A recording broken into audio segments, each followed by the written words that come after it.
सम्मानित देशवासियों, मैं एस.एल. ठाकुर, राष्ट्रीय अध्यक्ष राष्ट्रीय समाजवादी जन क्रांति पार्टी उत्तर प्रदेश वाराणसी से। देश के अंदर तमाम राजनीतिक दल, तमाम सामाजिक संगठन, फिर राष्ट्रीय समाजवादी जन क्रांति पार्टी की जरूरत क्यों? आज इस पर मैं आपका ध्यान आकर्षित करना चाहता हूं। मैंने देखा कि पूरे देश के अंदर जाति, धर्म, क्षेत्रवाद और भाषा के आधार पर राजनीति करने वाले ही दल हैं। समतामूलक समाज की बात करने वाला कोई दल नहीं है।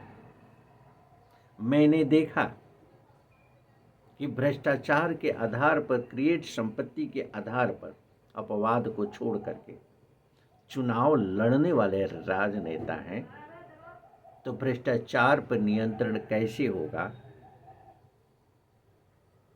यह सोच किसी राजनीतिक दल के पास नहीं। अनियंत्रित महंगाई चरम सीमा पर, संविधान का दुरुपयोग, कानून का दुरुपयोग, अधिकारों का दुरुपयोग चरम सीमा पर, शिक्षा के स्तर में गिरावट, आर्थिक स्थिति में गिरावट चरम सीमा पर। इसको लेकर के किसी राजनीतिक दल के पास कोई सोच नहीं। तो राष्ट्रीय समाजवादी जन क्रांति पार्टी का उदय होना तो नितांत आवश्यक था।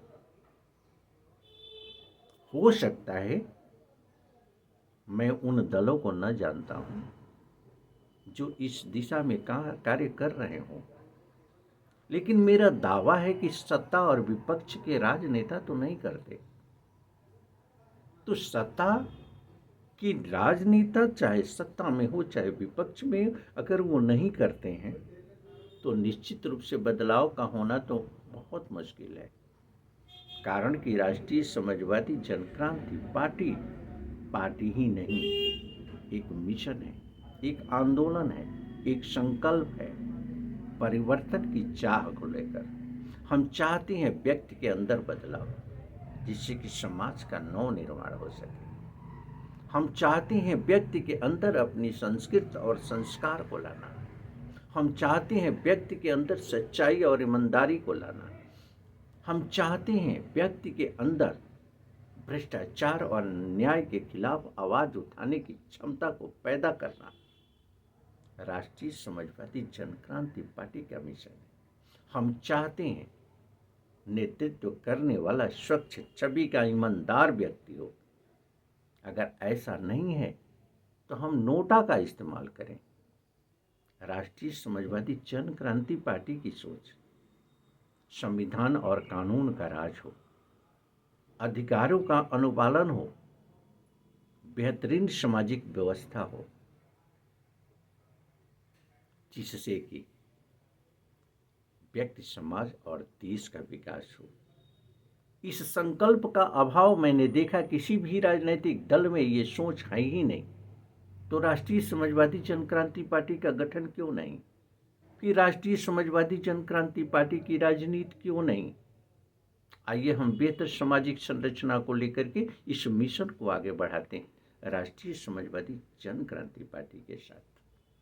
चाहे आप सामाजिक संगठन के लोग हों, आप इंडिविजुअल देश के नागरिक हो, आप राजनीतिक संगठन के व्यक्ति हो, अच्छे प्लेटफॉर्म पर जिस सोच के अंतर्गत प्रयास करते हैं, आमूल-चूल परिवर्तन देखने को मिलेगा पूरे देश के अंदर। इस संकल्प को आगे बढ़ाने में हमारा सहयोग करें। धन्यवाद। पुनः मुलाकात होगी किसी अन्य विचारधारा के साथ, क्योंकि देश के अंदर तमाम इस तरीके की समस्याएं हैं, जिस समस्याओं को आत्मसात करते हुए उसके निदान पर कार्य करने की जरूरत है।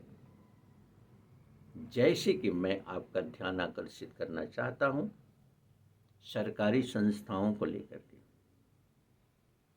क्या हम जानते हैं कि भारत निर्वाचन आयोग के कार्यक्षेत्र, अधिकार क्षेत्र क्या है? क्या हमारे माननीय आयोग के लोग उसका अनुपालन करते हैं? समीक्षा का विषय। माननीय कोर्ट में बैठे हुए हमारे जुडिशियली के लोग क्या अपने कर्तव्यों का निर्वहन करते हैं? समीक्षा का विषय। मानव आयोग में बैठा हुआ व्यक्ति क्या अपने कर्तव्यों का निर्वहन करता है? समीक्षा का विषय। आरटीआई सेक्शन में हम चले जाएं तो सरकारी संस्थाएं जहां पर भी आरटीआई लागू है, क्या उसका आरटीआई के निर्देशों का अनुपालन होता है? समीक्षा का विषय। अगर हम समीक्षा करते हैं, जागरूक नागरिक बनते हैं और कमियों को दूर करने का प्रयास करते हैं, तो ये सबसे बड़ी देशभक्ति है और वास्तव में ऐसा ही हमारा देशभक्त होना चाहिए। आइए हम इस अभियान को आगे बढ़ाते हैं और पूरी तरह से समर्पित होकर के व्यक्ति, समाज और देश की बेहतर बनाने की दिशा में प्रयास करते हैं। यही हमारी सच्ची देशभक्ति होगी। धन्यवाद साथियों।